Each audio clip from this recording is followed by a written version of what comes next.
Cok, dah di ibu, Cok.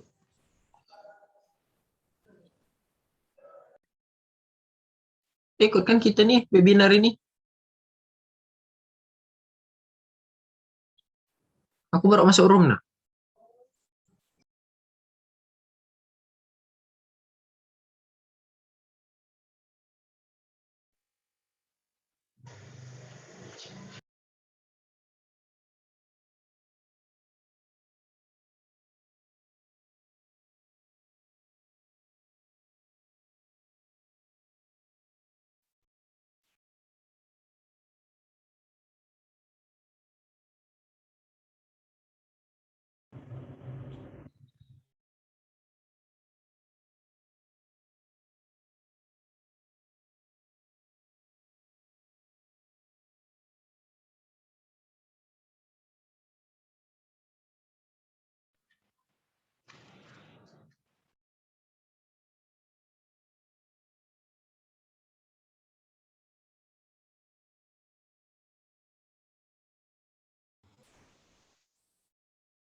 Pak Bowo sudah bergabung ya? Iya. Bentar. Oh, alhamdulillah sudah bergabung ya. Oke. Sehat Pak Bowo atau Mas Bowo nih ya? Saya lebih enak manggil Pak Bowo ya. Oke, alhamdulillah. Alhamdulillah. Izin Mas Bowo, kita boleh mulai jam 8 tepat ini kamera. Oke ya. Boleh. Mohon mahasiswa untuk di kamera on dulu. Nanti kalau untuk berbicara baru di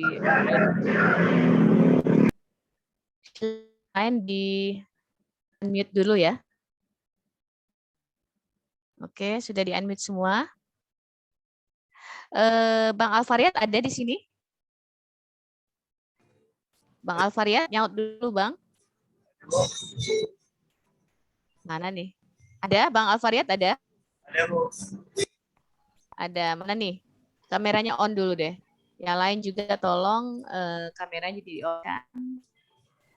Kemudian suaranya di unmute dulu. Oke. Oke, izin Mas Bowo ya. Bismillahirrahmanirrahim. Assalamualaikum warahmatullahi wabarakatuh. Selamat pagi dan salam sejahtera buat kita semua. Alhamdulillah, tentu saja kita panjatkan puji dan syukur kepada Allah Subhanahu wa taala, Tuhan yang Maha Kuasa atas rahmat, berkah dan lindungannya ya kepada kita semua pada hari ini. Karena kita bisa berkumpul di acara kuliah bareng ya, Lembaga Administrasi Negara pada hari ini. Kemudian terima kasih juga pembicara kita yang masih sehat ya. Berapa puluh tahun yang lalu ya Mas ya? Sekitar 14 tahun yang lalu mungkin ya. Betul. Kita ketemu ya. Terima kasih sekali lagi karena sudah bersedia dan sudah bergabung di agenda kita pada hari ini dengan peserta, mahasiswa dan mungkin di sini juga ada beberapa kolega saya ya, Pak ada senior ataupun junior saya yang bergabung. Terima kasih sebelumnya. Kemudian ini juga Pak Bowo ada beberapa kelas di mahasiswa saya di Prodi Ilmu Administrasi Publik di FISIP Untan. Kebetulan juga di FISIP Untan itu kita hanya punya 2 jurusan, jurusan ilmu administrasi dan jurusan sosiologi. Dengan IA ada 5 prodi dan di jurusan sos ada 3 prodi. Oke teman-teman, terima kasih sebelumnya sudah menyempatkan dan hadir ya di agenda kita pada pagi ini. Sebelum kita menyerahkan waktu dan ruangan ini ke pembicara, alangkah baiknya kalau kata orang Melayu itu awak datang kami sambut ya. Artinya enggak kenal maka enggak sayang. Jadi ada CV beliau nih singkat banget. Saya bacakan ya karena kalau panjang tentu saja waktunya semakin mepet ya Pak Bowo ya. Jadi saya bacakan sedikit CV-nya supaya mahasiswa dan teman-teman di ruangan ini mengenal beliau. Nama beliau Edi Wibowo, cuma kalau saya pribadi lebih enak manggil beliau adalah Mas Bowo. Beliau ini lahir di Tulungagung. Sekarang beliau menjabat sebagai Kepala Bidang Seleksi dan Formasi Lembaga Administrasi Negara. Beliau sekarang tinggal di Bogor ya, Mas Bowo, di Bukit Cimanggu City. Kemudian background pendidikan beliau ini linear banget ya. S1-nya di Gajah Mada, Administrasi Publik, kemudian di S2-nya di Public Policy, di FISIP juga ya, Universitas Gajah Mada, Yogyakarta. Banyak ini pengalaman jabatan beliau di lembaga administrasi negara ya. Yang terakhir tadi adalah Kabid Formasi dan Seleksi JFAK. Kemudian beliau juga pernah di Kepala Bagian Perpustakaan LAN. Kemudian beliau juga pernah di Kepala Subak TU Inspektorat. Kemudian juga pernah di Kasubag Organisasi dan Tata Laksana (OTR) ya. Yang menarik juga beliau ini tulisannya banyak banget ya, teman-teman bisa di googling nama beliau karena beliau ini juga birokrat menulis kalau nggak salah ya Mas Bowo ya, punya webnya sendiri. Kemudian beliau juga pernah ikut pelatihan short course of Public Service Management di Stockholm, Sweden tahun 2011. Kemudian juga terlalu banyak kalau saya sebutkan ya, berbagai seminar internasional baik dari IES sampai IASIA pada tahun 2014 sampai sekarang itu sudah malang melintang beliau ya. Kalau orang Pontianak bilang lintang pukang nih Mas Bowo, artinya sudah garamnya sudah banyak ya, sudah berton-ton untuk menulis dan berbicara di internasional, baik seminar maupun konferensi. Nah, teman-teman, sesinya nanti dibagi dulu ya. Bicara menyampaikan materi dulu dengan santai, karena saya melihat dan mensurvei mahasiswa banyak yang di kita itu belum paham nih, Mas Bowo, tentang lembaga administrasi negara. Padahal itu adalah linear banget sama di kita. Kemudian nanti yang sesi kedua, saya akan buka untuk Q dan E ya, question and answer. Jadi diputar aja per 3 personal untuk satu sesi. Ya, sekali lagi saya ingatkan, tolong kamera on ya. Jadi kita ini hanya media aja melalui layar, tetapi semua tata caranya sama ya, teman-teman ya. Oke, terima kasih Mas Bowo. Selanjutnya saya serahkan kepada Mas Bowo untuk mengubek-ubek room ini. Terima kasih Mas. Oke, terima kasih. Ya, selamat pagi semuanya. Jadi kita pagi ini kita sedang akan bercerita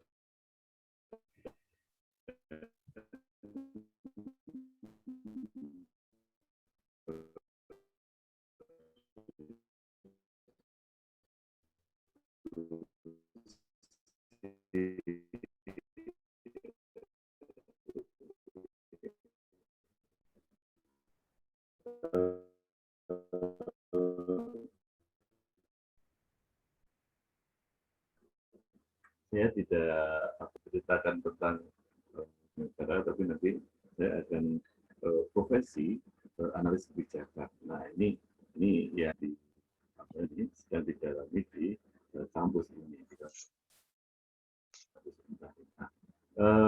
Oke, saya mau share screen dulu.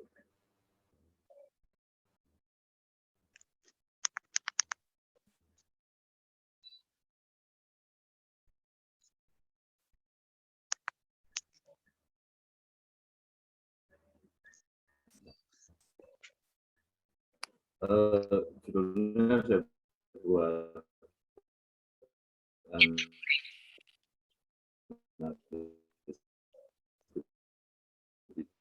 dan dukungan beroperasi pemerintah di sini. Saya rasa ini konsep yang paling mendasar. Jadi dua hal, fungsi dasar atau fungsi basic yang dilakukan oleh pemerintah.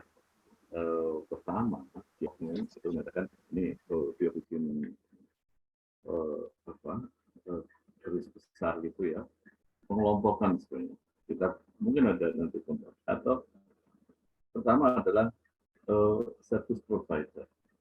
Jadi pemerintah itu tugasnya sejak lahir, yaitu dia terus melayani masyarakat, memberikan layanan kesehatan, pendidikan, terus kemudian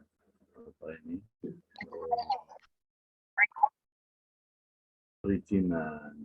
Nah, pun juga misalnya kita lihat ketika satu kabupaten baru wilayah ODB ya,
Suaranya hilang nggak, teman-teman? Ya Bu, hilang Bu, putus-putus. Putus ya? Ya, putus-putus Bu. Oke, kayaknya hilang banget nih. Mungkin sinyal di Jakarta kurang bersahabat mungkin. Mohon maaf Mas Bowo. Mas Bowo monitor. Atau dari LAN-nya mungkin di kantornya kan tinggi banget tuh gedungnya. Mungkin sinyalnya kurang kali. Mas Bowo. Sebentar ya teman-teman, telepon dulu ya.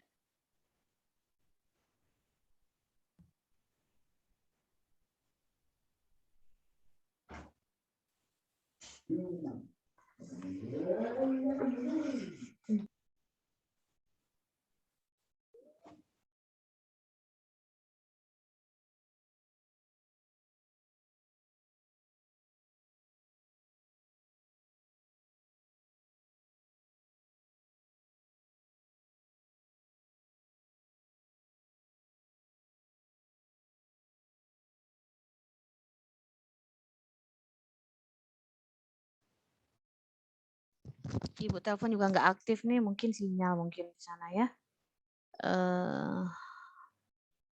Jadi lembaga administrasi negara ini nanti teman-teman bisa tanya lah ya, karena memang bagaimana mungkin bisa masuk ke sana salah satunya ya, ataupun mungkin apakah kita bisa magang ke sana, semua tanyain aja untuk ke depannya, karena memang kalau melihat prodi kita ini sangat linear sekali dengan lembaga administrasi negara. Ya, syukur-syukur salah satu atau semua bisa jadi bagian dari LAN. Nah, Ibu alhamdulillah sekali ya, karena memang untuk CPL, capaian pembelajaran kita memang linearnya ke sana. Sorry, maaf. Oke, terima kasih Mas Bowo. Oke, lanjut Mas. Ini share screen-nya masih belum masih disable. Ini jadi Iya ya Mas. Sinyal mungkin ya. Terus suaranya iya juga betul. mohon maaf nih. Terus putus juga tadi. Ya ini lumayan nih. Oke. Oke, sekarang udah Ya, cukup jelas ya. ya udah. Oke, lanjut Mas. Makasih. Share screen, saya mau share screen belum masih disable.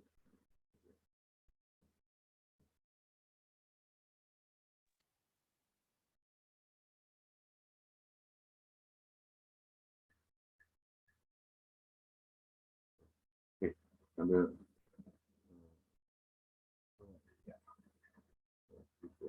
oke, masih di sini. Iya, semoga sudah bisa dilihat. Ya. Sudah bisa dilihat. Oke, oke. Baik. Nah, kita akan masuk dari sini sebenarnya. Jadi, eh, jadi fungsi pelayanan dan regulasi ini sudah nempel di bawaan lahir dari institusi pemerintah. Ketika Indonesia lahir, merdeka tahun 45, ini fungsi-fungsi ini juga sudah ada, fungsi pelayanan, fungsi pengaturan. Namun kita bisa melihat adanya, ini lebih konteks yang lebih luas ya, adanya pergeseran pengaruh dari politik global. Jadi ketika sebelumnya ini dominasi dari Belanda, terus kemudian ketika ini bergeser kepada setelah pasca kemerdekaan itu, maka pengaruh dari Amerika itu begitu kuat. Dan itu berdampak pada bagaimana tata pemerintahan ini dibentuk, struktur organisasi pemerintah itu juga dibentuk. Di awal-awal kemerdekaan, kita bisa melihat di tahun-tahun 50 itu negara Amerika melalui bantuan internasional mereka berikan, mereka banyak memberikan dukungan bagi institusi di Indonesia. Nanti teman-teman bisa mencek disertasinya para Pivakik itu di Leiden, itu tentang manajerialisme yang dilaksanakan di Indonesia. Apa isinya adalah di awal-awal tahun 50 itu dukungan terhadap pemerintah Indonesia untuk membentuk pemerintahan itu begitu. Ini diwujudkan dalam support tenaga ahli, support konsultasi, bahkan dukungan yang bisa-bisa untuk lembaga pendidikan, lembaga perencanaan, baik di militer ataupun di sipil. Nah, salah satunya, ada beberapa yang sampaikan di sini. Kampus-kampus itu mendapat dukungan. Kalau kita lihat sejarah dari pembentukan Visipol di UGM, kemudian mungkin di itu ada bantuan dukungan pengajar, kemudian beasiswa ke Amerika. Di instansi pusat, maka kita bisa melihat Bapenas, terus kemudian Lemhanas, terus Sesko, terus kemudian, dan salah satunya adalah lembaga administrasi. Tujuannya untuk apa? Memperkuat kapasitas birokrasi, kapasitas birokrat. Nah, inilah yang kemudian menjadi dasar pembentukan lembaga ini. Lembaga administrasi negara kemudian dibentuk dengan ide dasar, dia ini adalah think tank dan juga wadah untuk mempersiapkan birokrat-birokrat yang memiliki keterampilan manajerial pengelolaan pemerintah. Nah, inilah core-nya sebenarnya, jadi ada dua, think tank dan juga sebagai wadah sekolah sebenarnya, pembelajaran pembelajaran, tempat pelatihan untuk para birokrat agar memiliki kemampuan pengelolaan birokrasi. Nah, konteksnya ini adalah tadi manajerialisme itu. Kalau kita lihat di teori manajemen itu kan perencanaan, pengelolaan, sampai apa. Nah, inilah juga yang sebenarnya kemudian mendominasi mazhab pemerintahan kita. Jadi kan ketika setelah itu kemudian kita melihat bahwa pola pembinaan birokrasi itu seperti itu, dan memang itu mengadopsi dari apa yang berkembang di data. Fungsi ini kemudian masih dipertahankan sampai saat ini, namun arahnya adalah kita melihat saat ini kami di LAN ini fokusnya adalah tetap pada pembentukan penyiapan atau pelatihan dari para birokrat ini, termasuk juga birokrat yang tingkat tinggi dan di mereka yang masuk ke dalam birokrasi, CPNS yang masuk ke dalam BNS. Ini pelatihan dasar. Nah, di sisi lain kami juga melaksanakan ini sebagai fungsi sebagai think tank. Sebagai think tank, kita banyak memberikan input melalui kajian-kajian. Salah satunya, mulai tahun 2013 ya, 2015 itu kami membentuk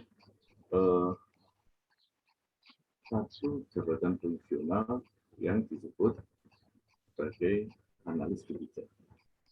Kembali ke sini, kembali kita ke filosofi ini, mengapa ini dibentuk? Sejatinya adalah ini kita akan kembali memperkuat fungsi pemerintah. Jadi teman-teman pasti mempelajari tentang di 90-an reinventing government begitu kuat. Redonya, jadi kan better pemerintah itu harusnya sebagai regulating dan rowing dan steering dan rowing. Jadi yang mengendalikan pemerintah, yang menjalankan itu yang lain. Nah, fungsi ini sebenarnya memperkuat bahwa pemerintah itu harus lebih mengambil peran pada pengambilan kebijakan. Dan ini harus diperkuat dengan sumber daya manusia yang memadai, kapasitas memadai. Nah, untuk itulah sebenarnya kemudian profesi analis kebijakan ini didorong untuk dibentuk di Indonesia. Oke, nah tapi sebenarnya kita akan masuk lagi pada pemahaman kebijakan. Nah, ini saya rasa sudah cukup populer dipahami. Ada siklus kebijakan, mulai dari evaluasi, perutusan, forecasting, ini menjadi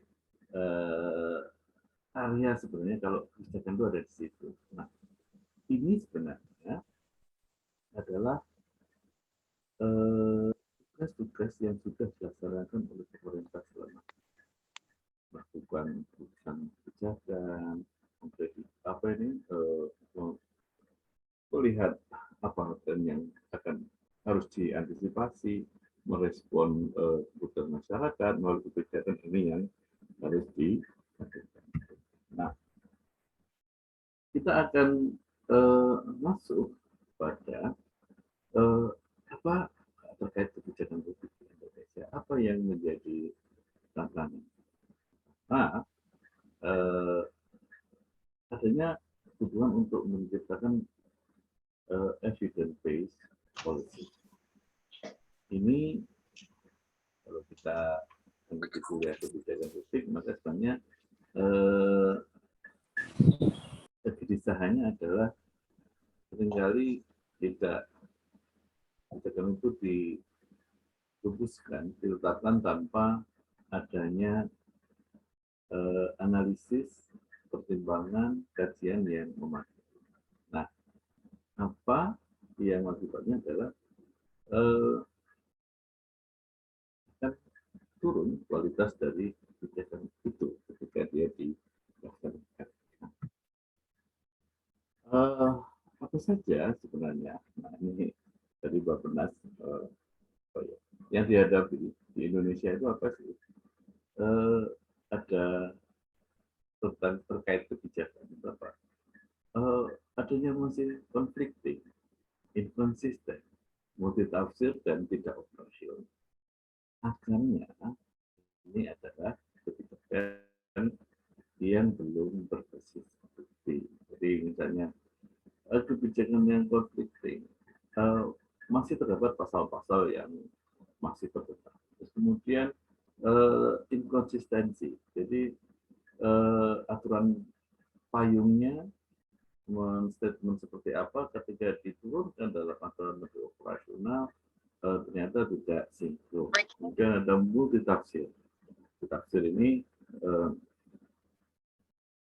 ketidakjelasan baik subjek maupun objek sehingga pelaksana itu bingung. Ini nanti harus di mana dioperasionalkan seperti apa. Dan itu akibatnya adalah tidak operasionalnya kebijakan. Akhirnya di PND, terus kemudian tidak dilaksanakan. Ini mengakibatkan kebijakan-kebijakan ini tidak bisa berjalan atau sebelum berjalan kualitasnya turun, kualitasnya jelek. Nah, oke, kita akan masuk.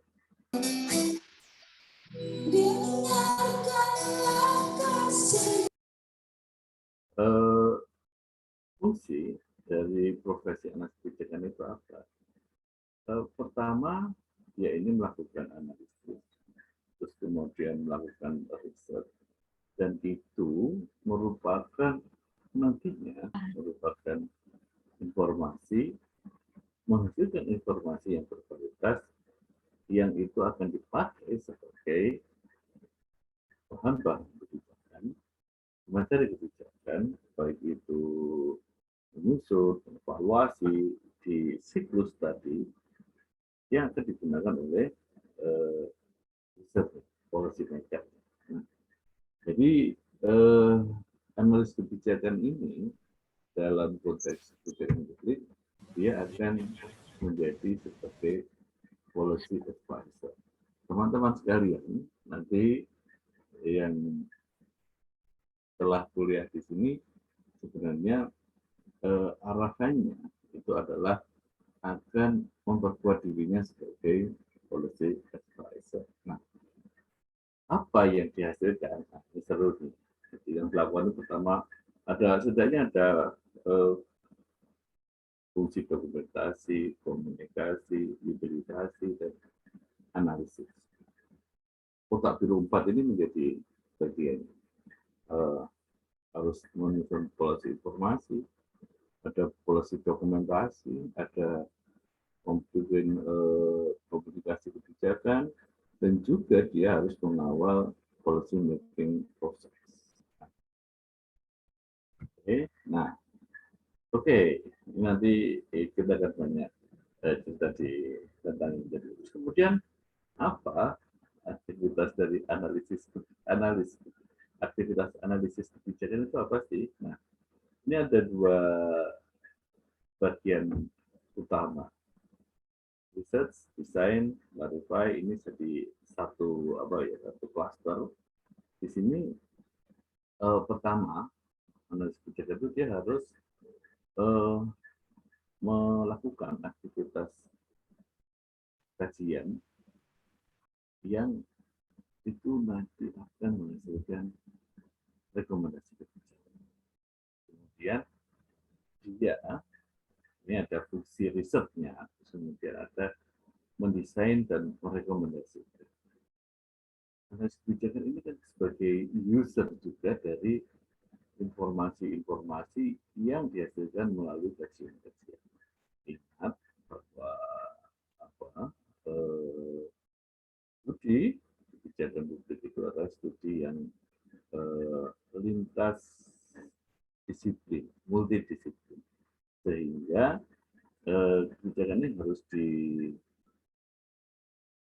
didasarkan pada sejauh mungkin, sebanyak mungkin sumber-sumber yang relevan, evidence, bukti-bukti yang itu didapatkan dari hasil-hasil riset. Selanjutnya ada verify values and argument.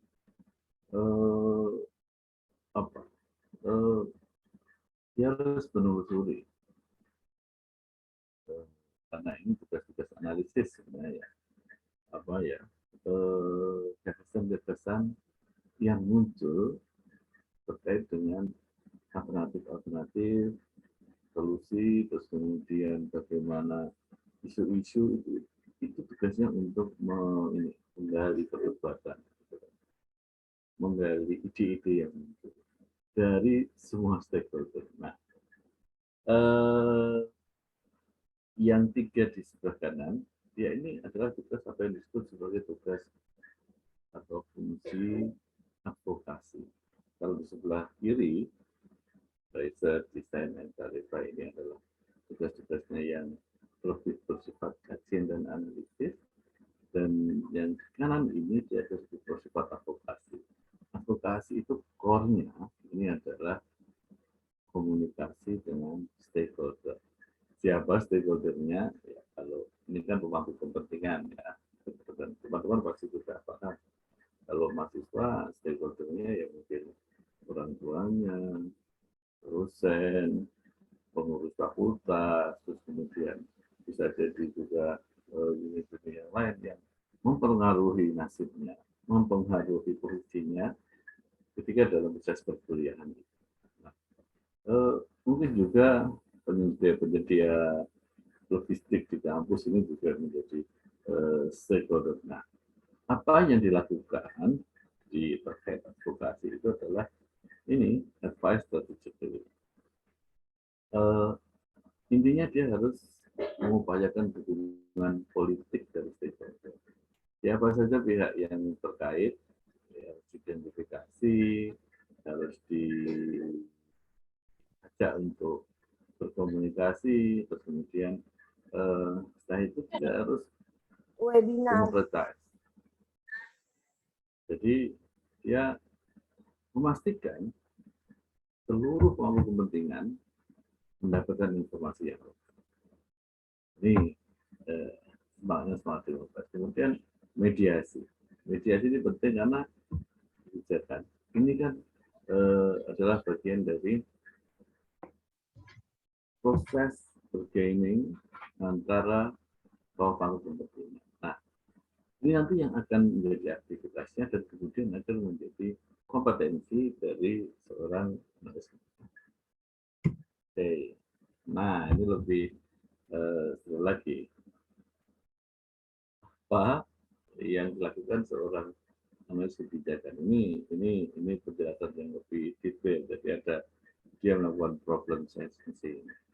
Ya tadi sampaikan tadi clarify itu sebenarnya problem sensing, jadi menyerap masalah-permasalahan, isu-isu itu untuk akan diolah dalam dalam sebuah tindak kebijakan. Terus kemudian adalah problem structuring. Ini menjadi aktivitasnya adalah bahwa merumuskan masalah itu dalam agenda itu juga satu hal yang penting. Jangan sampai kita gagal dalam mengidentifikasi sebuah masalah. Nah, ini menjadi kritis dalam proses analisis. Kemudian ada policy innovation. Harus ada inovasi-inovasi dalam proses analisis. Ada kebaruan. Karena persoalannya sama, konteksnya berbeda, solusinya sudah tidak sama lagi. Itu dituntut untuk melakukan. Kemudian ada rekomendasi, memberikan rekomendasi, saran-saran kebijakan, kemudian ada policy fixing, memastikan bahwa kebijakan sudah cukup, sudah firm, dan setelah itu melakukan policy evaluation. Evaluasi kebijakan itu ada apa sih? Intinya ada 2. Melakukan evaluasi terhadap prosesnya, evaluasi juga terhadap substansinya. Substansinya itu apa? Targetnya. Misalnya, PPKM ini dilaksanakan dengan ketentuan-ketentuan, misalnya mal tidak boleh buka, mal boleh buka dan sebagainya itu. Ini yang harus prosesnya diikuti. Apakah itu sudah dilakukan? Apakah sekolah sudah melaksanakan ketentuan untuk misalnya gurunya harus divaksin? Nah, kemudian satu lagi, substansi apakah kebijakan ini sudah mencapai targetnya? Misalnya, apakah setelah dilakukan PPKM level itu target proporsi ya nanti kita turun selama berapa persen? Nah ini nah analis kebijakan melakukan dalam policy making bersama. Nah gitu ya. Mengutip dari salah satu profesor ruang lingkupnya apa? Teman-teman jadi sebagai seorang kebijakan itu ada kebijakan publik dan hubungan pemerintah. Tadi ini menjadi core yang tadi government relation itu dia akan masuk pada kemampuan untuk melakukan advokasi. Kemudian ada komunikasi dan publikasi, melakukan kombinasi kebijakan, mendiseminasikan. Nah, kemudian ada hubungan pemerintah dan publikasi. Jadi bagaimana pemerintah ini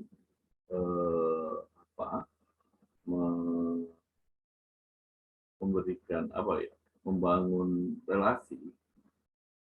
Kita kan mengenal ada G2G, government to government, pemerintah pusat dan pemerintah daerah, pemerintah kabupaten dengan pemerintah provinsi, itu kemudian ada G2B, jadi ada government to business, bagaimana pemerintah terus melakukan komunikasi hubungan dengan kalangan usaha, para industri, itu juga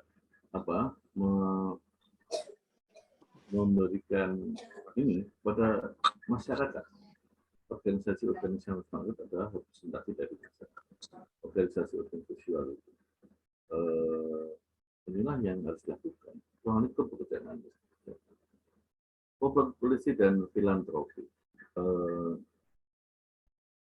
Filantropi ini kan seperti ini. Social responsibility. Dan kebijakan publik juga harus mengcover ini. Mengarahkan bagaimana social responsibility itu diarahkan sejauh mungkin, sebagus mungkin untuk memenuhi kepentingan publik, bisa mengatasi persoalan-persoalan yang ada. Nah, ini menjadi ruang lingkup. Selanjutnya, nah ini penting. Jadi aktivitas tadi itu merefleksikan karakteristik pekerjaan dari analis. Jadi yaitu tugasnya. Apa ini karakteristik pekerjaan? Suatu saat dia harus bekerja sebagai melakukan tugas-tugas penelitian. Tugas penelitian itu apa? Ya tadi menyusun analisis, melakukan kajian. Terus kemudian dia harus sebagai teknokrat. Teknokratnya itu di sebelah mana? Ya tadi merumuskan rekomendasi, mendesain skenario itu teknokrat, pekerjaan teknokrat. Tentunya dia ada pekerjaan aktivis dan politisi ini kan agendanya tadi advokasi itu ada di situ. Bagaimana mencari dukungan publik, membangun dukungan publik ini menjadi kerjaan aktivis, mendiseminasikan, mempublikasikan mempublikasikan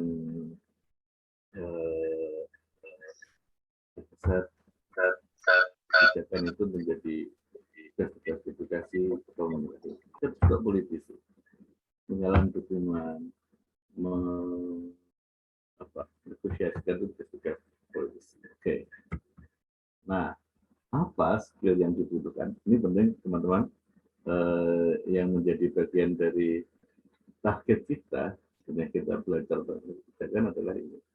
Kemampuan dasar riset dan metodologi, statistik, komunikasi, diplomasi, dan networking, komparatif case study, ini kemampuan analisis, kemudian ada visualisasi data, karena kita perlu untuk memvisualkan hasil kajian itu, rekomendasi itu, hard skill, kemampuan dasar, komputer, harus dipasang. Kemudian ada design thinking, bagaimana merancang, bagaimana ini menjadi kemampuan yang skill yang keterampilan yang dibutuhkan oleh seorang analis.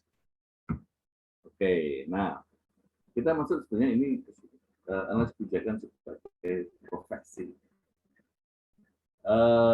Kalau kita ini kan yang juga ada sekarang kan jabatan fungsional analis kebijakan di pemerintah.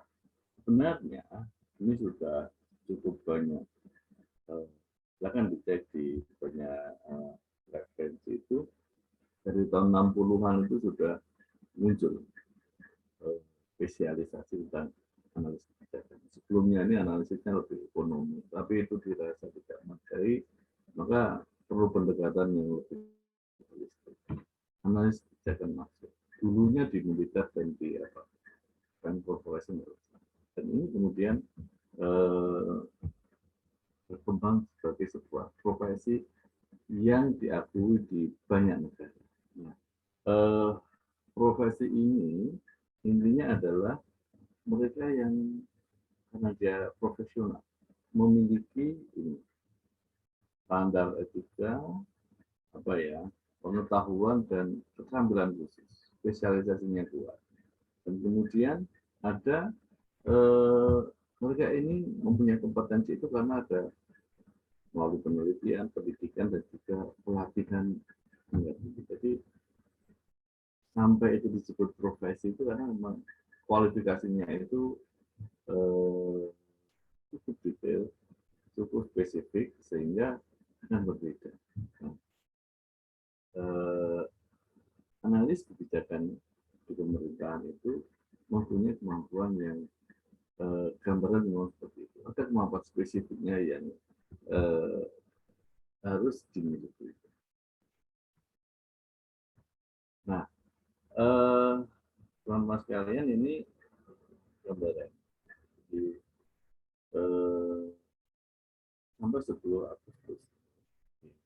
Saat ini kan menjadi instansi pembinaan dari Jabatan Fungsional Analis Kebijakan. Itu jumlah kita itu ada jumlah analis kebijakan seluruh Indonesia yang telah dilaporkan ke kami dalam kesempatan ada 3.987. Ini berasal dari dua. Pertama ini dari kenegaraan ini, dan juga masuk melalui mekanisme uji kompetensi. Kompetensi ini adalah mekanisme yang harus dipenuhi ketika mereka akan masuk. Jadi harus ada uji kompetensinya. Kamu layak enggak? Punya kapasitas enggak? Dan yang kedua, dia dipenuhi melalui jalur penyetaraan. Instruksi Presiden di awal tahun 2019 adalah penyederhanaan birokrasi. Jabatan administrasi yang tidak terlalu dinilai itu akan memperpanjang proses pelayanan akan disetarakan, dikonversikan ke dalam jabatan fungsional. Analis kebijakan menjadi opsi yang banyak dipilih pusat dan daerah, sepertinya masih akan bertambah ini, dan itu kemudian menjadikan profesi ini akhirnya menjadi salah satu profesi yang banyak diminati oleh pemerintah daerah, pemerintah pusat, dan juga pemerintah kabupaten, provinsi, dan LPNK. Oke, nah regulasi yang ini kan kalau setiap dasar pembentukan profesi kebijakan ini kan ada dasarnya, yaitu Peraturan Menpan tahun 45 tahun 2013 yang menjadi payung dari kebijakan-kebijakan pembinaan dari jadi. Nah, ini daftar regulasinya, nanti bisa kita sendiri di channel ini. Nah, oke, kemudian dari regulasi ini apa sih yang menjadi tugas-tugasnya? Jadi kalau kita cross-check dari apa itu, di tempat tadi kita masih bicara konseptual, operasionalnya itu adalah seperti ini. Ini adalah informasi terkait perumusan masalah kebijakan, merumuskan isu-isu kebijakan dalam perumusan kebijakan, melaksanakan pemantauan, evaluasi dan implementasi kebijakan, menyusun naskah akademis, menyediakan rekomendasi kebijakan, melakukan FGD kepada pejabat publik mau kepentingan terkait isu, masalah atau rekomendasi kebijakan. Ini tadi yang kemampuan untuk demokratisasi dan mediasi itu ada di sini. Kemampuan sebagai aktivis, kemampuan sebagai politisi, itu teknokrasi itu ada di sini. Kemudian melakukan uji publik. Nah, ini fungsi teknokrasi yang harus dikerjakan. Kemudian ada kerjasama dan konsultasi dengan pejabat publik dan pemangku kepentingan. Lagi-lagi ini advokasi, menggunakan konsultasi dan dialog dan diskusi dengan para pemangku kepentingan. Nah, ini tentunya kemampuannya ada di situ. Kemudian ada lewat advokasi, diseminasi, kemudian gagasan kepada para pemangku kepentingan, dan juga yang penting itu adalah menyusun ini tulisan-tulisan yang itu akan dipakai sebagai referensi, dipakai sebagai apa ya, rujukan dalam pengembangan pelaksanaan tugasnya seperti seorang profesional atau pejabat fungsional. Ini hasil kerjanya. Ada yang spesifik, yang ini merupakan khas dari kebijakan, ya ini harus bisa menyusun policy paper, policy brief, nanti ada policy memo. Nah, ini adalah bagian dari rekomendasi kebijakan, dan ini menjadi salah satu refleksi dari kemampuan dari seorang analis kebijakan itu ketika dia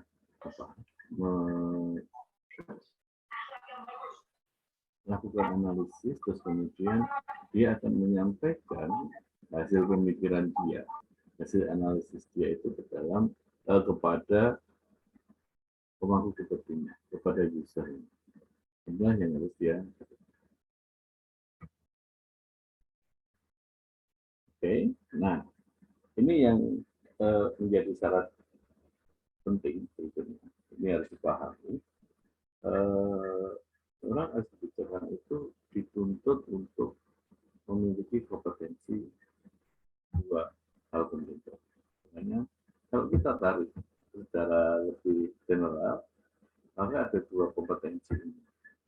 Dan itu kita bisa dapatkan baik itu melalui pendidikan, pelatihan, dan juga melalui pengalaman tugas. Pertama adalah kemampuan analisis. Intinya apa? Itu ada pengetahuan tentang substansi, metode riset, teknik dan analisis, dan satu ini yang penting, kemampuan menulis dan publikasi serta pengetahuan tentang bidang pekerjaan. Apa outputnya dari kemampuan analisis ini adalah penyusunan saran kebijakan. Kompetensi ini, kompetensi inti, yaitu kemampuan analisis ini diperoleh melalui pelatihan pendidikan akademik. Teman-teman sekalian yang ada di kampus, yang masih kuliah, inilah yang harus dikuasai benar, dan itu nanti yang akan dipergunakan untuk menyusun rekomendasi kebijakan. Lanjut berikutnya adalah kemampuan politis. Kemampuan politis ini meliputi pemahaman tentang dinamika politik, budaya birokrasi, regulasi, legislasi, komunikasi, membangun jejaring, dan juga presentasi. Apa outputnya? Spesialisasinya tapi nanti akan melakukan ini, konsultasi publik. Konsultasi publik itu bentuknya macam. Ya tadi disampaikan di depan, ada FGD, ada mediasi, ada juga apa ini ya, yang disebut juga dengan partnership, bekerja sama, menyusun networking. Nah, kebijakan itu makanya tadi ada kita ajak untuk bikin.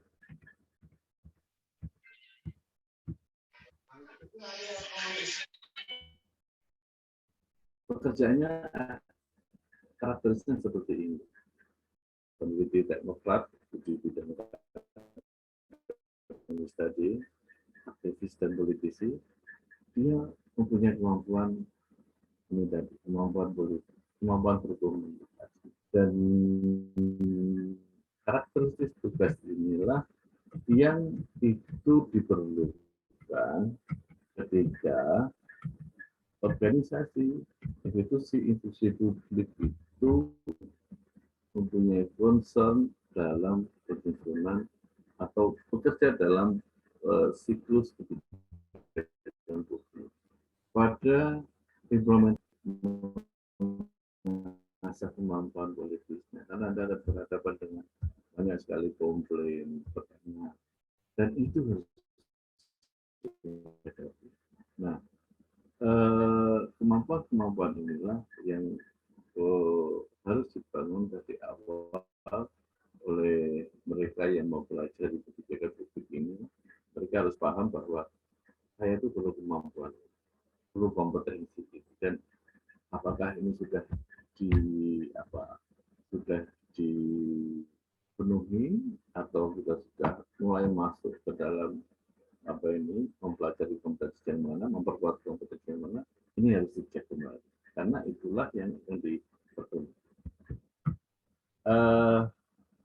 Ini kemudian lebih terkait dengan produk-produk yang kami sampaikan atau kegiatan kami di pusat pembinaan. Pertama kami menyusun indeks kualitas kebijakan. Apa maksudnya? Ini adalah memberikan pemetaan dan juga ini adalah instrumen untuk memetakan sejauh mana sebenarnya instansi pemerintah, institusi publik itu telah melaksanakan proses penyusunan kebijakan ini secara terstruktur. Kita belum ngomong kualitasnya, tapi tahapan-tahapannya itu sudah terpenuhi. Nah, ini sebenarnya paralel dengan indeks harmonisasi peraturan perundang-undangan. Nah,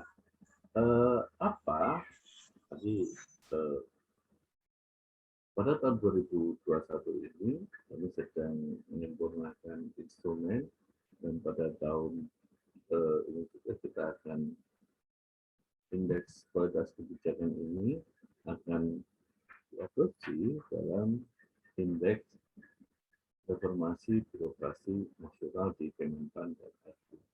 Artinya setiap kementerian, lembaga, pemerintah daerah nanti akan melakukan pengukuran sejauh mana kualitas kebijakannya itu melalui atau dengan menggunakan instrumen. Nah, jadi ini klasternya ada dua, dan pelaksanaan. Proses ini yang menjadi concern-nya. Di perjalanan kebijakan kita bicara agenda setting dan formulasi, sedang di pelaksanaan nanti kita akan mendalami tentang implementasi dan evaluasi. inilah yang mengapa jika kita berdiskusi dengan baik para birokrat di kementerian, di lembaga pemerintahan kementerian, pemerintah daerah dan provinsi tentang tentang kebijakan, maka siklus kebijakan pemahaman tentang ini selalu kita sampaikan karena ini menjadi dasar ya, jadi bahwa sebenarnya kita ini sekarang melakukan apa sih? Meskipun fungsi ini sebenarnya sudah dilakukan secara natural. Oh, ternyata kita sudah melakukan implementasi, kita sudah melakukan evaluasi. Nah, utilisasi dari analisis kebijakan saat ini kan karena ini kan transisi, sehingga kami di pusat kebijakan banyak sekali sering diminta untuk memberikan memberikan usaha tentang sebenarnya bagaimana sih kebijakan itu.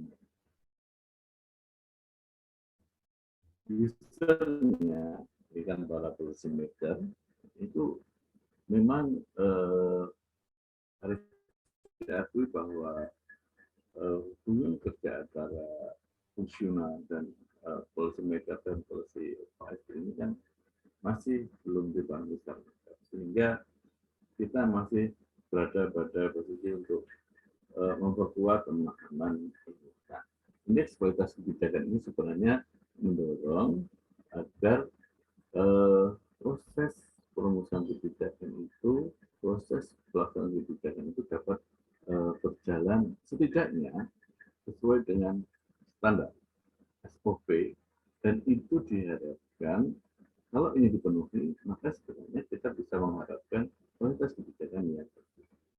Tentu masih diperlukan tadi bahwa evaluasi itu ada dua, evaluasi prosesnya dan evaluasi pada substansi. Oke, prosesnya sudah oke, perbaikannya kemudian nanti akan pada substansi. Oke.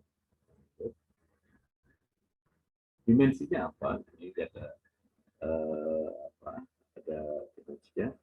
Perencanaan itu ada agenda setting, bagaimana identifikasi masalah dilakukan, kajian dengan dilakukan, kemudian konsultasi dilakukan. Ini jadi poin-poinnya, kemudian di formulasi kebijakan.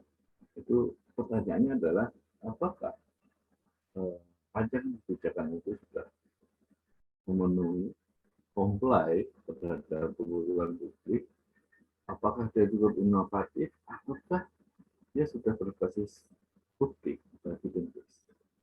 Di aspek pelaksanaan, ya ini apakah pekerjaan, apakah dia terorganisir dengan baik, apakah sudah dikomunikasikan dengan baik, apakah dimonitoring dengan baik. Nah, kemudian dievaluasi bagaimana sebenarnya efektivitas, efisiensi, dampaknya sesuai dengan ini. Nah, inilah yang salah satu instrumen yang kita kembangkan untuk mengawal sebenarnya peningkatan kualitas kebijakan ini di instansi pemerintah. Tahun ini targetnya kita akan sudah diadopsi oleh Menpan, dan ketika ini diadopsi sebagai indeks CLP, maka tadi akan ada dorongan kepada seluruh instansi untuk mengukur bagaimana proses kebijakan di instansi. Oke, lanjut satu lagi, kami di LAN di Pusat juga telah membentuk lembaga sertifikasi profesi. Ini untuk apa? Ini tentu ini adalah memberikan pengakuan bahwa orang analisis kebijakan, baik dia itu dari ASN atau non-ASN, CPT, administrator, pengawas, ini memiliki kapasitas atau kompetensi dalam tugas-tugas analisis kebijakan.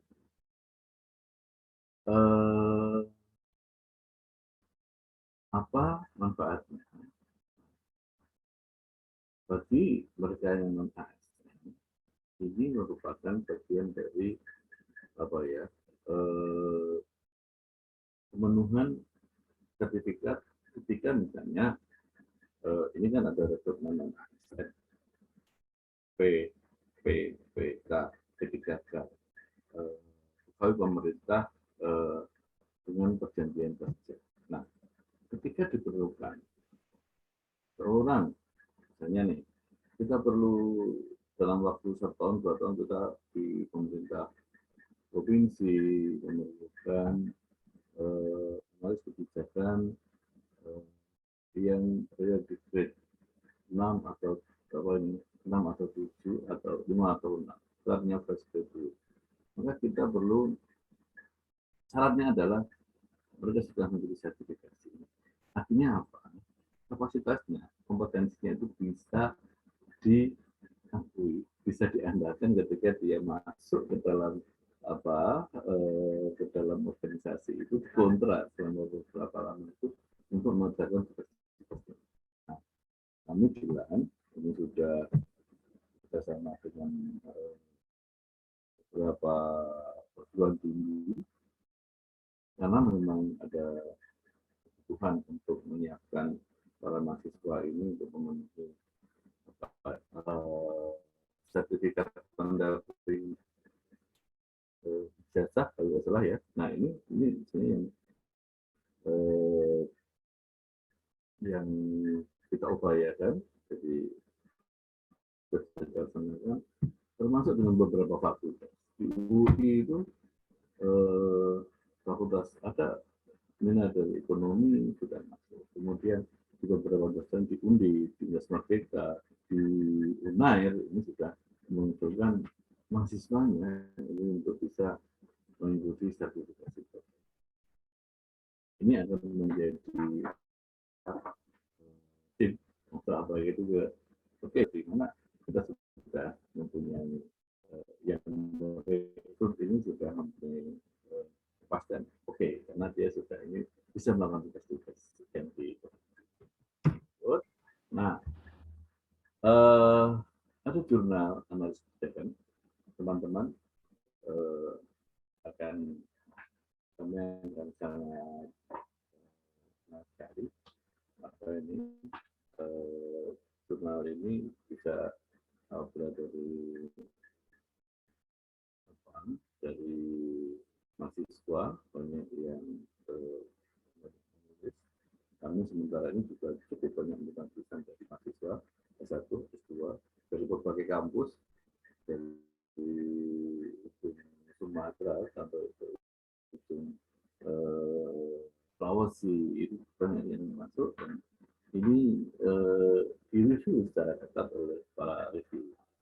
Tahun ini kami akan akhirnya karena ini cuma harus memenuhi batas minimal berapa tahun itu sebelum jadi sertifikasi. Ini yang kami sedang upayakan kita.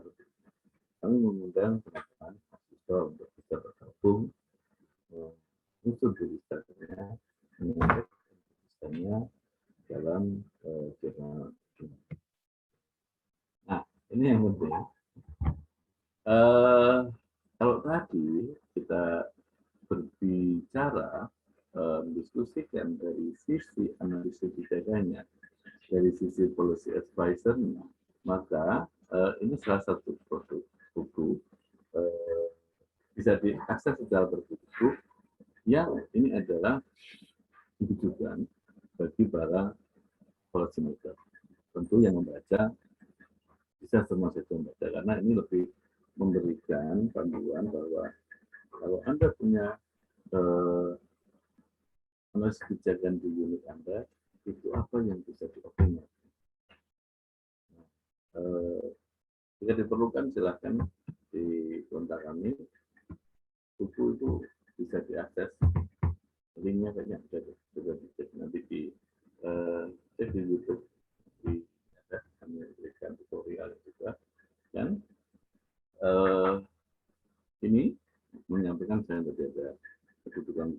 struktural dan bersifat fungsional. Peran JFK dalam kolaborasi, terus kemudian peran JFK dalam siklus kebijakan. Ada jenis pekerjaan JFK. Kemudian bagaimana sebenarnya kan proses pembuatan kebijakan dan pola kerja pejabat struktural JFK dalam pekerjaan. Ini yang penting karena nanti bisa di Oke, sampai di sini. Terima kasih. Kita buka sesi pertama. Oke, menarik sekali ya. Terima kasih nih Pak Bowo atas pemaparannya yang komprehensif, kemudian sangat detail ya, sehingga teman-teman ada gambaran nih apa yang diurus oleh lembaga administrasi negara ya. Suara saya kedengaran, Mas Bowo? Halo? Masuk, Bu. Oke, ya. Cukup jelas. Masuk. Oke, terima kasih. Oke.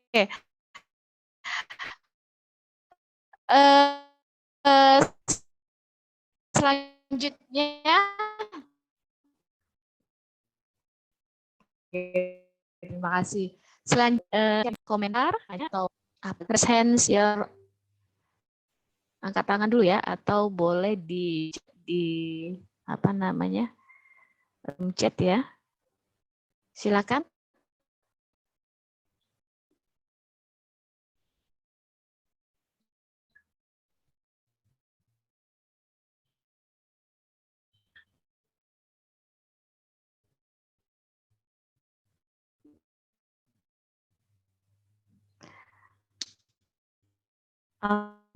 Pak Riyad mungkin bisa bantu Ibu nih, sinyalnya hilang nih. Iya. Halo, silakan. Pak Riyad bantu Ibu dulu. Ini hilang nih. Oh ya. Nanya dulu. Silakan aja. Silakan kepada kawan-kawan yang ingin bertanya pada Pak Edi. Mungkin kawan-kawan sudah menyiapkan dari tadi.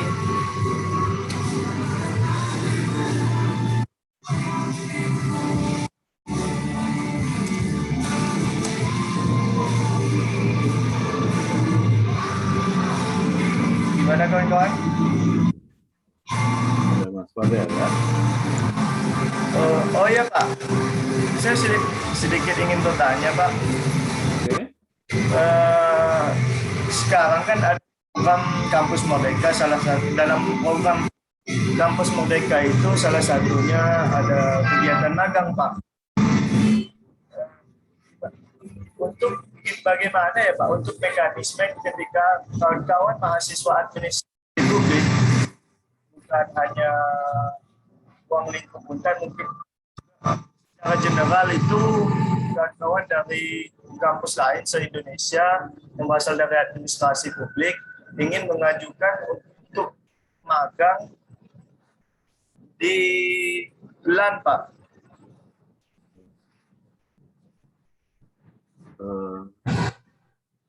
Oke. Oh, baik. Langsung saya respon ya. Sebenarnya mekanismenya ini saja sih. Pada prinsipnya kan juga mendukung program Kampus Merdeka, salah satunya melalui program. Nah, beberapa kali sebelum masa pandemi ini kami mendapat mahasiswa magang dari beberapa universitas yang terjauh itu sebenarnya dari mana? Samratulangi. Ini selama beberapa bulan mereka mengajukan. Saya rasa tentu suratnya surat dari fakultas ditujukan kepada mungkin kepala biro SDM ya, Pak SDM, dan nanti akan disampaikan sebenarnya kan apa yang ingin di dalam, misalnya lebih pada apakah ingin memperdalam magang di bidang kajian atau di pembinaan fungsional, ini yang saya bisa diinformasikan sehingga ini akan lebih mempermudah. Terus kemudian mungkin waktunya silakan juga diinformasikan. Ada bulan kapan sampai kapan, dan ini akan lebih mudah. Saran kami di awal-awal, mungkin awal-awal tahun ini kalau kita mengikuti siklus aktivitas kegiatan pemerintah di instansi ini relatif kosong. Jadi mungkin bulan-bulan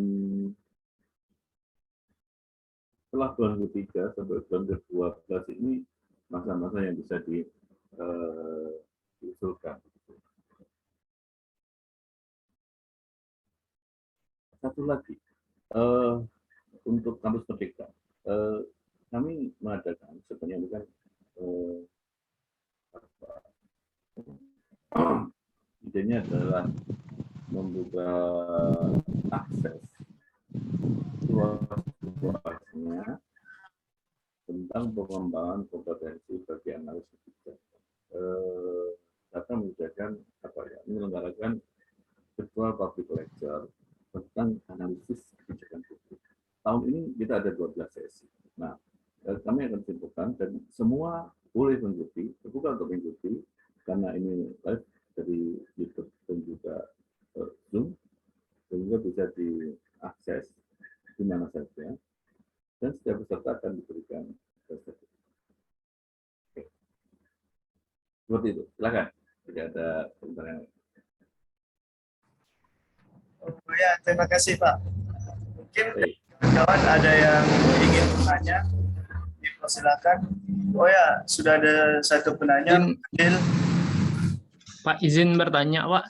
Saya ingin menanyakan tentang apakah untuk menjadi bagian dari lembaga administrasi negara harus dari Setialan atau kami yang dari jurusan IAP nih memiliki kesempatan yang sama untuk menjadi bagian dari lembaga administrasi negara. Sekian, terima kasih. Baik, karena pertama, Politeknik STI Alam ini bukan sekolah kedinasan, sudah ada ikatan dinas, sehingga rekrutmen ke dalam sebagai bagian dari lembaga administrasi negara ini adalah melalui rekrutmen CPNS. Teman-teman bisa memantau secara nasional itu di webnya Empat atau BKN, mana saja yang membuka, dan itu sebenarnya ini kan apa yang itu kesempatan untuk bergabung ini ditawarkan kepada S2 dunia apa saja, itu diinformasikan di sana. Nah, mekanismenya adalah melalui rekrutmen CPNS. Jadi bukan pada ikatan dinas, rekrutmen terbuka melalui seleksi CPNS. Oke, silakan.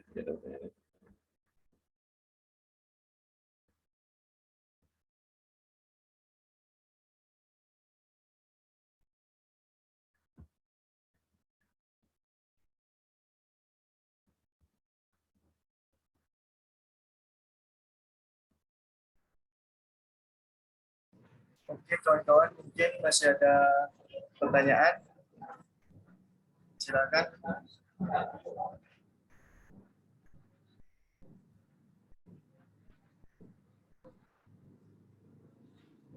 Oh ya, sudah ada Kaisen pada Natali.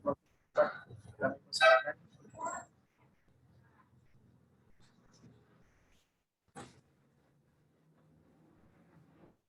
Perkenalkan, nama saya Natalius Crescencio. Kita ingin bertanya di sini dalam analisis kebijakan dibutuhkan skill untuk dalam riset dan metodologi, di mana ada design thinking, visualisasi data. Saya ingin bertanya, apa sih kegiatan atau kebiasaan yang harus ditanamkan sejak dini agar mampu meningkatkan skill tersebut, Pak? Terima kasih. Baik, terima kasih. Jadi ini kemampuan visualisasi data, kemampuan metodologi. Ini adalah sebenarnya kemampuan-kemampuan akademis yang itu diperoleh ketika teman-teman ini mengikuti kuliah. Nah, tugas-tugas analisis, ya, tugas-tugas mission paper, tugas-tugas ini kan menjadi bagian dari hal ini. Jadi selanjutnya ada yang lebih spesifik menurut saya adalah kemampuan menulis. Teman-teman saat ini tersedia banyak sekali media yang itu menampung hasil pemikiran, hasil tulisan, baik itu secara nasional ataupun lokal, dan itu bisa dimanfaatkan sebagai wadah untuk memperkuat kompetensi menulis. Ini penting buat penelitian. Kemampuan menulis ini sebagai bagian dari bentuk kompetensi untuk menyampaikan gagasan. Semakin kita terlatih untuk menulis, sebenarnya kita itu bisa dinilai bahwa ini orang atau individu yang dapat menyampaikan gagasannya, idenya secara runut dan dalam bahasa yang tepat. Oleh karena itu sebenarnya kesempatan teman-teman ketika masih berada di bangku kuliah untuk mengasah kemampuan itu. Banyak sekali media menurut saya yang itu harus dioptimalkan, orang lokal, terus kemudian media online, menulis apa saja, namun dalam perspektif kebijakan publik. Dan itu akan melatih teman-teman semua ketika nanti misalnya hendak menyusun rekomendasi kebijakan, analisis kebijakan.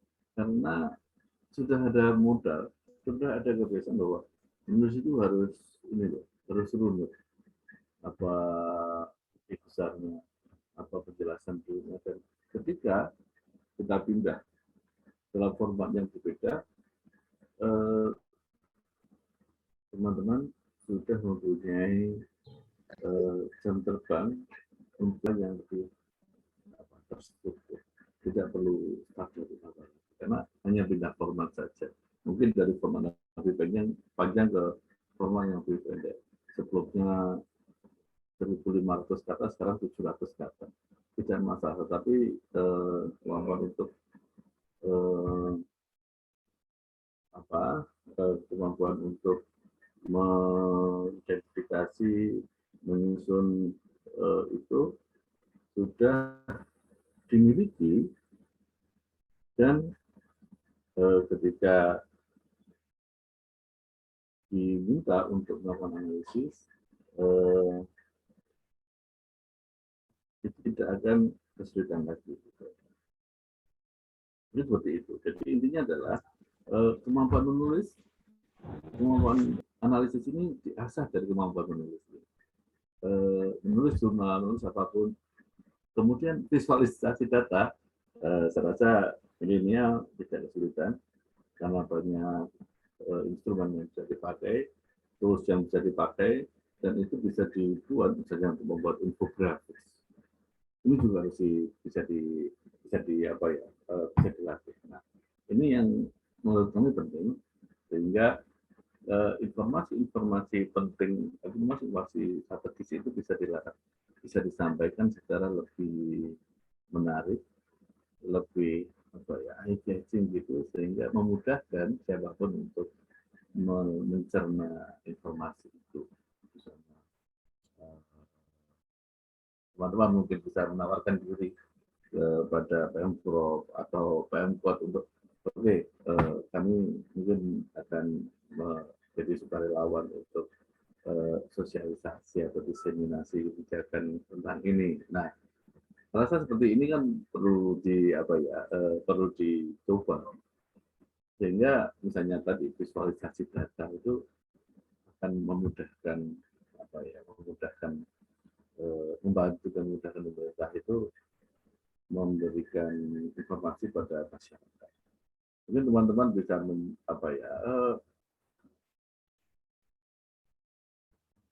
lakukan exercise itu di pemerintah kota atau di mana, tidak perlu lama, sebulan atau ada proyek-proyek pendek gitu yang itu saya rasa akan sangat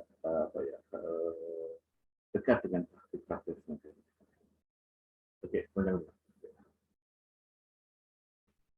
silakan. Masih ada yang Oke, Alfariat, Ibu ambil alih dulu ya. Oh iya kok. Mohon maaf nih Mas Bowo, karena tadi sinyal mungkin hilang-hilang ya. Jadi kadang muncul, kadang enggak nih suara saya jadinya. Syukur ada Alfariat. Alfariat ini juga pengurus HIMA, Mas Bowo, HIMA AP. Jadi kita punya himpunan mahasiswa dan ini juga kerja bareng sama mereka. Kemarin juga kami baru anak HIMA AP ini juga jadi tuan rumah temu admisi nasional. Jadi yang melibatkan IAP juga IAPA ya, Asosiasi Ilmu Administrasi Publik, Pak Profesor Agus Pramusinto ya, kalau tidak salah, lupa saya ketua IAPA sekarang ini karena baru ganti kan. Nah jadi alhamdulillah kemarin juga kegiatan mereka sukses dan ada kalau tidak salah 59 ya Alfariat, delegasi dari seluruh Indonesia yang tergabung di dalamnya ya. Oke, jadi terima kasih mahasiswa saya ya, sudah banyak yang bertanya. Memang Mas Bowo, kami ini diisyaratkan ya, bukan diisyaratkan lagi, diwajibkan untuk mengikuti KMMB dari Mas Menteri Nadiem. Kampus Merdeka, dan mereka belajar itu kurang lebih 20 SKS nih dari seluruh Indonesia. Nah, agak keteteran juga, tanda kutip gitu ya, keteteran dalam arti 20 SKS untuk di luar dari prodi kan itu artinya tidak main-main ya, ada hal-hal yang bisa membuat kompleksitas itu sendiri. Nah, salah satunya itu ada kita magang, apprentice. Jadi mudah-mudahan dengan mahasiswa ikut dan membuka wawasan lebih luas tentang LAN ini, insya Allah kalau memang memungkinkan, kami akan MOU ya dengan LAN untuk bisa magang. Apakah memang ada terbuka gitu challenge untuk mahasiswa IAP magang di LAN gitu, Mas Bowo? Sehingga nanti tidak ya. Sangat terbuka. Karena terbuka, saya ya? sampaikan Rumah dari Universitas Samratulangi pernah magang di LAN.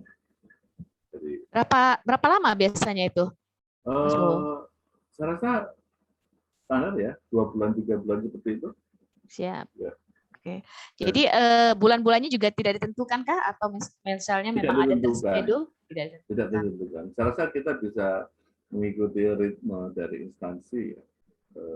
Pola umumnya, ini kan rata-rata kan Januari, Februari, Maret. Siap. Ini kan aktivitas itu belum terlalu padat. Nah, saya rasa teman-teman bisa masuk setelah Maret sampai Desember ini akan optimal. Oke.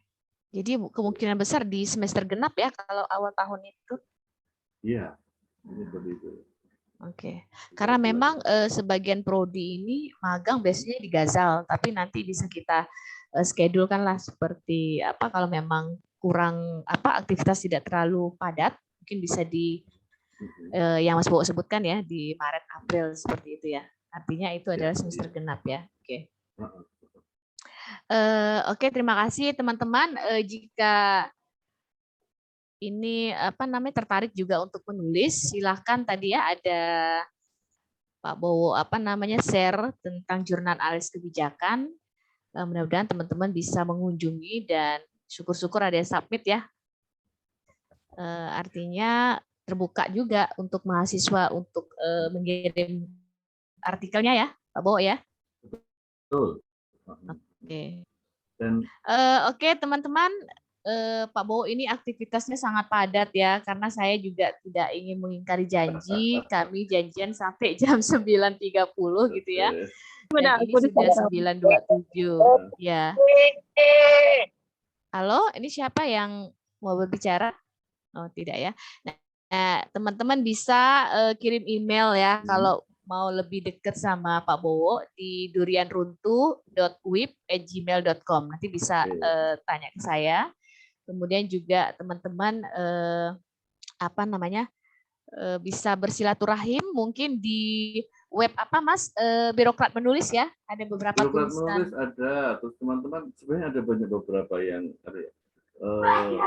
yang cukup menurut saya yang bisa di The Columnist ini cukup membuka banyak kesempatan bagi penulis-penulis.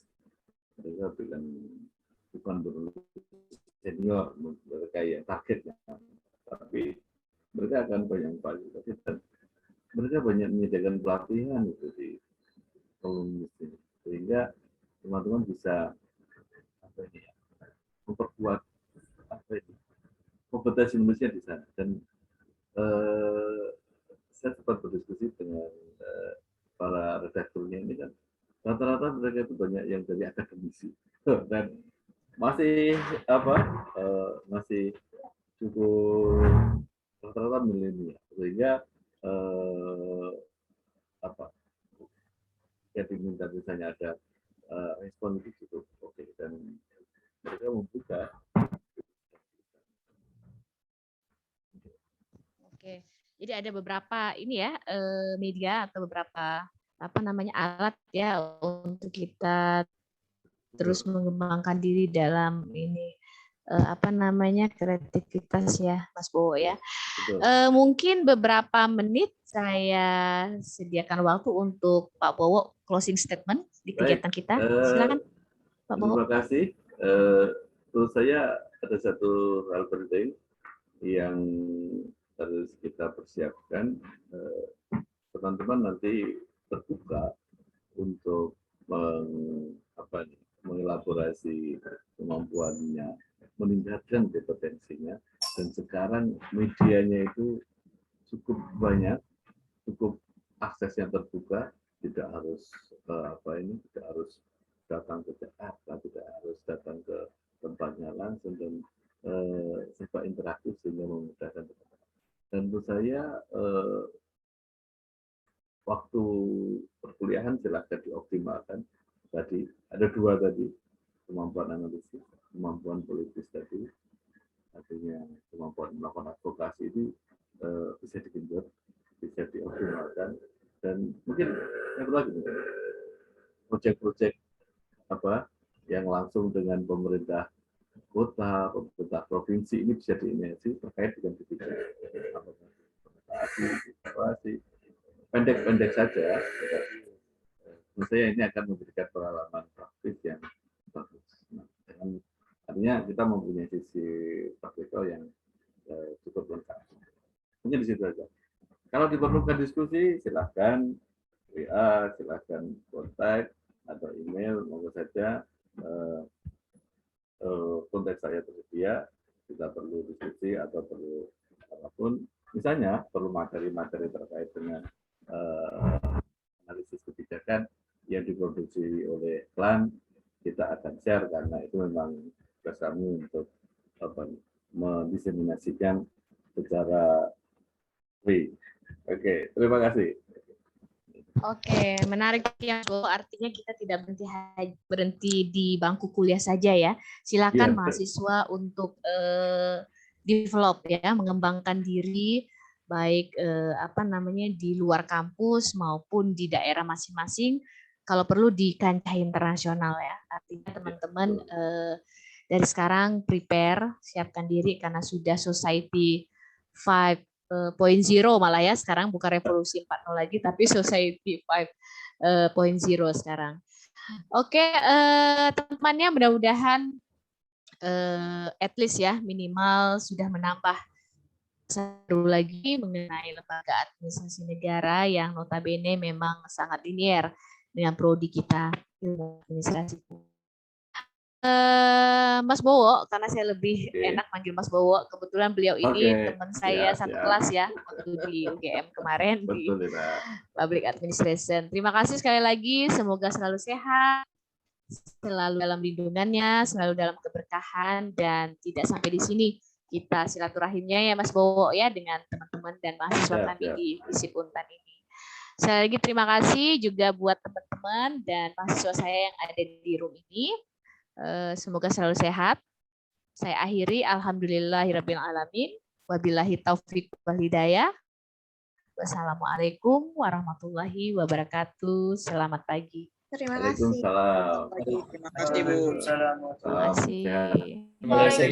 Terima kasih, Pak. Terima kasih, Bu. Terima kasih ya. Terima kasih, Pak. Mas Bowo, nanti surat sama sertifikat menyusul ya, Mas. Siap, siap. Siap. Terima kasih. Izin Oke. saya N ya. Terima Ya, kasih Bu. semuanya. Terima kasih.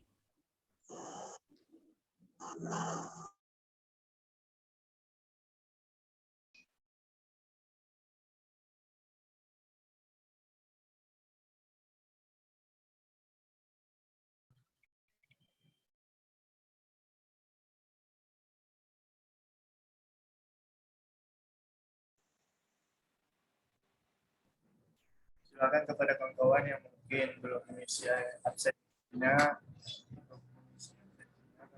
lagi, sesinya akan kami tutup.